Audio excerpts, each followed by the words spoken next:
Hello friends and welcome back. Today we are reviewing the Herbcrafter's Tarot. Now if you're following me over on Instagram, you may have seen a sneak peek of this journal, and this is my herb journal. Just working on a few pages in there. I've been really into herbs and stuff, and I actually just got this book from my local library, so I have been so into herbs recently. And this deck was on my Amazon wish list, and I'm so glad that it is now in my home. So this is, again, the Herbcrafter's Tarot. The artwork is by Joanna Powell Colbert, written by Letitia Guthrie. I hope I'm saying this correctly. This doesn't have a price on it. So as you can see, I've already taken the packaging off this because I already tried to film this video once. So I have actually looked at it. This isn't my first impressions, but I haven't worked with this deck yet. I literally filmed the opening and now I'm filming it again. So this deck, the Herbcrafter's Tarot deck and book set.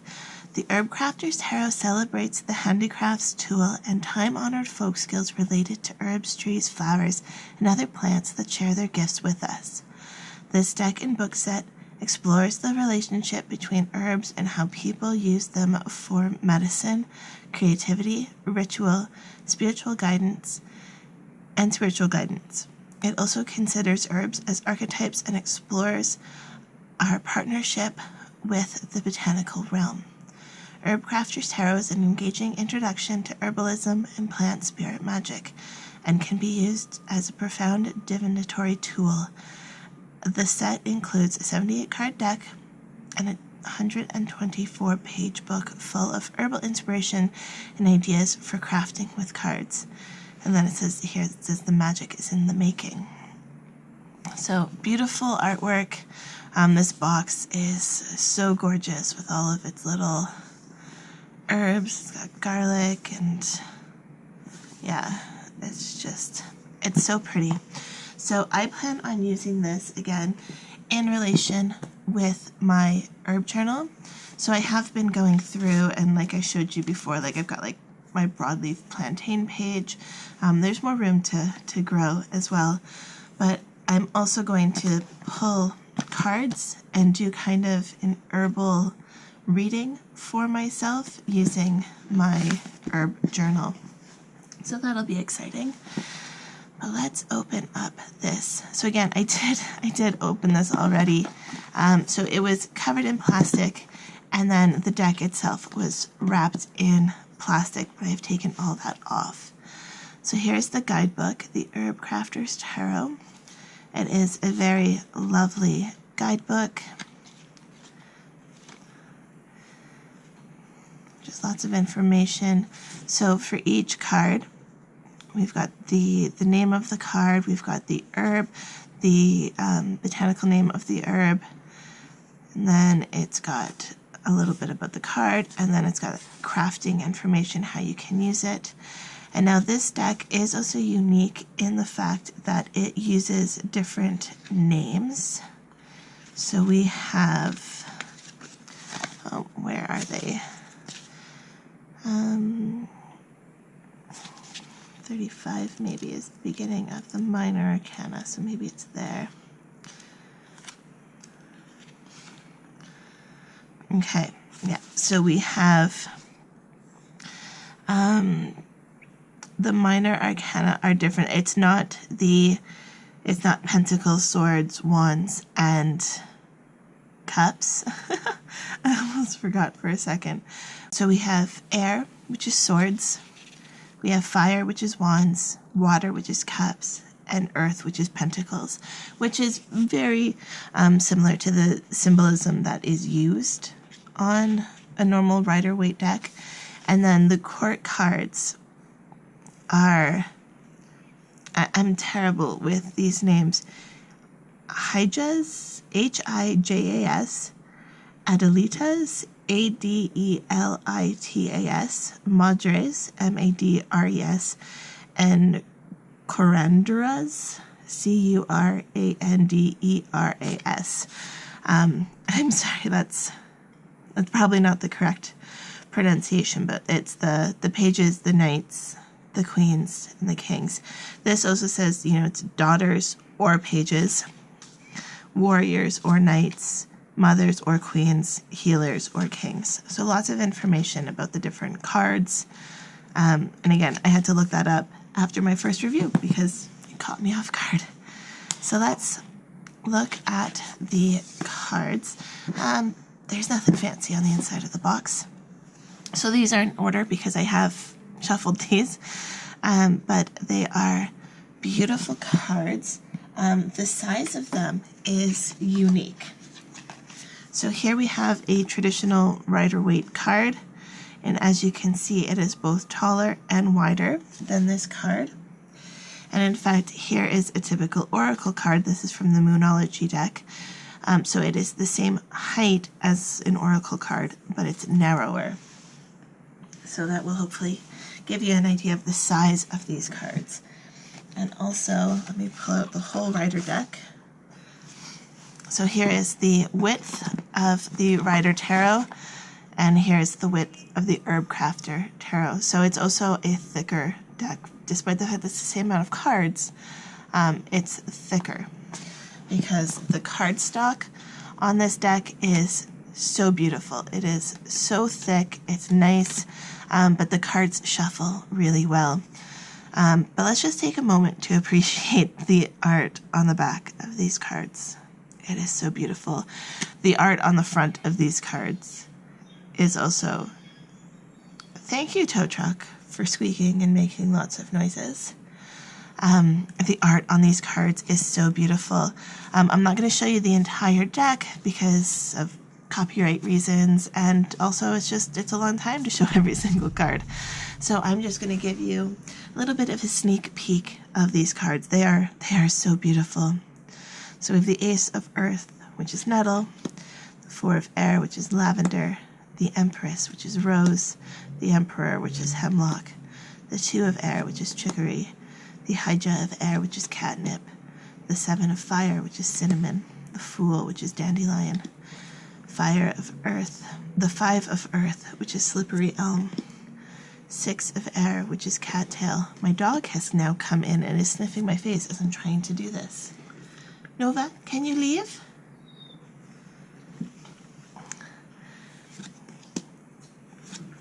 So these cards are just so beautiful. I love how they incorporate the use of color and light, and it's just, they are gorgeous. One of the first cards that popped out to me was the Death card, and so I really want to show you that one. There it is.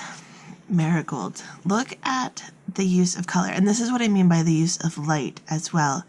Like, it's just, the marigolds are all illuminated from the inside from these candles, and you can just see, like, it looks like it's just radiating out. It is so gorgeous. Just the shadows and the highlights on these herbs. I love this deck. The artist, Joanna Power Colbert, did such an amazing job. Comfrey, wonderful herb. Garlic, black cohosh, elder. This is such a beautiful deck, and it also shuffles really well. The only downside to this is that because I have small hands, I usually like to shuffle this way, but because I have small hands, it's kind of difficult for me to do that. Even shuffling this way with this deck is hard, so I will probably be shuffling it like this. It's a little awkward, but I'll get used to it. I feel like until I get used to shuffling these, I'm going to have a lot more jumpers than the universe probably intends, but we will get used to it. So let's see if we can just get one jumper, and then we'll use the book to see what the book tells us about that card. Okay, yeah, see, I'm dropping cards all over the place, but that's okay. We'll go with that one. So this is the card of the Four of Fire, which is elderberries. Seven of Air. I'm not sure what order these are in. So we've got Earth. There's Fire. Two. Oh, no. Okay, so we go actually. I didn't pay attention to that. Here we go. It's fours. It's by number in the book, not by suit. So it talks about what fours mean, and then we have the different fours. So here is the Four of Fire, which is elder. Make a little magic, stir up the special ceremony. Holy helpers guide you and lend you power. Honor the beings who guard the liminal places. A wand is being crafted on the table, brimming with activity. Potions, plants, and yarn are scattered about. Berries spill out of a wooden bowl. I love how they're just describing that, because that's exactly what it is. The room is cozy and full of light. It definitely is cozy. Create a safe space to make a little magic. Elder provides protection from stormy weather to small creatures and tender plants. It is a striking hedgerow plant steeped in mystical lore. Invoke the aid of holy helpers, like the crone who lives within the elder tree. That's interesting. Actually, I think it was last week, trying to think of my schedule. Last week, I did a video about the triple goddess, and last week's video should have been a message from the crone. So this is so perfect. I will link that up in the cards so you can check that out. Let's see, where were we? Like the crone who lives within the elder tree, guarding the portal between land of the living and the realm of the dead.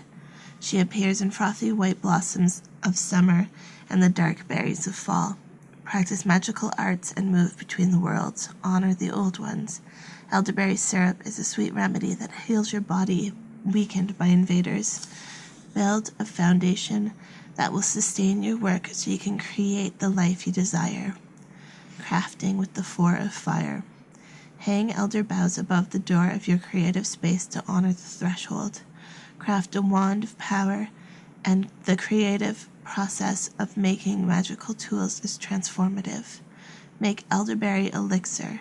Offer it to your ancestors during a dark moon and listen for guidance. Wow. That is awesome. I love that so much. This deck for me really bridges a few different parts of my life. I mean, I really am getting into herbs. I've been into herbs for a few years now, but kind of getting more into it in terms of my comfort zone. Like the last few years have really just been learning to identify herbs that are local to me, learning to work with different herbs like say sage. But now I'm kind of taking my herb knowledge and incorporating it into my craft, incorporating it into my work. So now I love that I can incorporate tarot as well with that. So, connecting tarot with herbalism, with witchcraft, I love it. And I think this deck will really help me on that journey. If you guys use herbs, whether in your day-to-day life, be it things like cooking or for medicine, or if you're just getting into it, let me know down in the comments. I would love to connect with other people who love working with herbs. So this deck, again, it didn't have the price on it, but I will quickly check Amazon for us, because I really do feel like letting you guys know that the price of these things, I mean, it'll let you know if it's worth it or not. So this Canadian is $32.15. And again, this was on my wish list, which will be linked down in the description box below if you want to see what is on there. I appreciate all the little gifts that I get, so if you feel so kind as to treat me, I would love to give you a shout out on the channel. I'm not saying you have to, just this was a gift. They don't want to tell who they are, but I appreciate it, and I will always cherish this. But anyways, that is my review of the Herbcrafter's Tarot. If you enjoyed this review, make sure you hit the subscribe button, and I will see you in the next video. Love, light, and happiness to all of you. Have a fantastic day. Bye.